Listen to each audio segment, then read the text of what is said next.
2. Breakfast Seed. It wasn't long before the Appleby household had woken up. Breakfast was in full swing, with toast, scrambled eggs and cereal being handed about. Grandad and Dad both loved scrambled eggs on toast.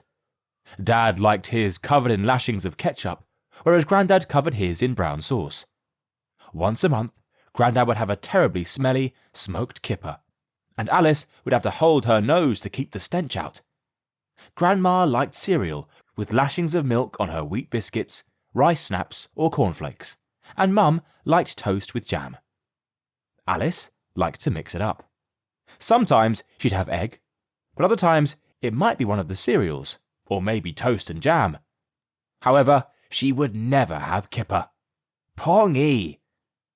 This morning was toast with lashings of butter and strawberry jam. As Dad finished his scrambled eggs, Alice decided now would be a good time to tell him about his telescope.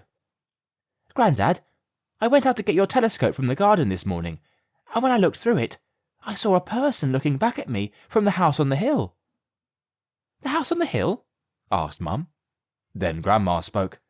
"Oh, that house. That belongs to Lady Blagden.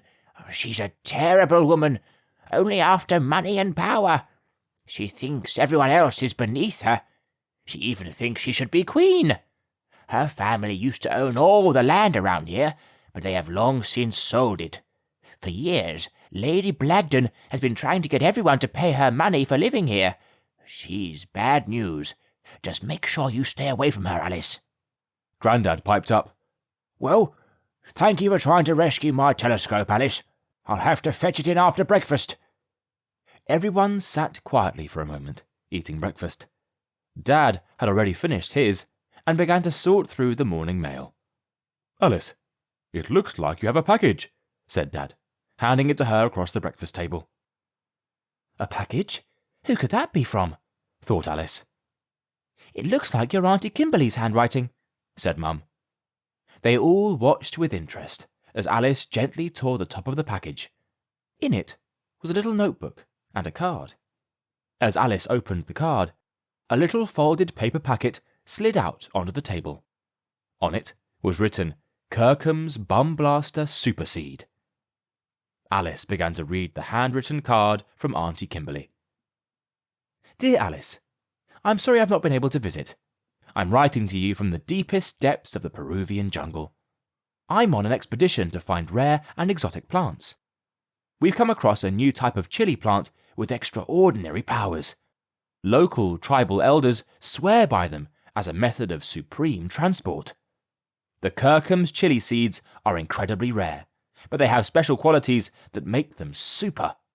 I can't go into too much detail now, but I've sent you a single super seed to grow. Please keep a note of how the chili grows in the enclosed notebook. Look out for a letter from me near Christmas. There will be further instructions on what to do with the chilies. Hopefully, I will see you soon. Love and hugs, Auntie Kimberly."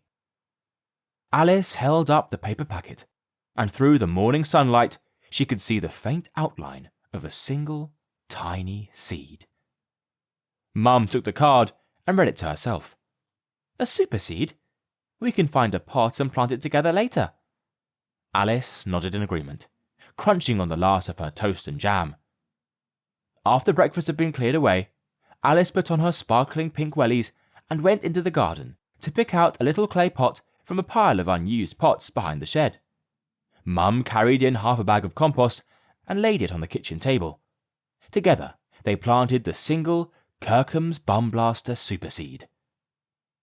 Mum suggested putting it by the kitchen window so it would keep warm and get enough light to grow, so that's where the pot sat.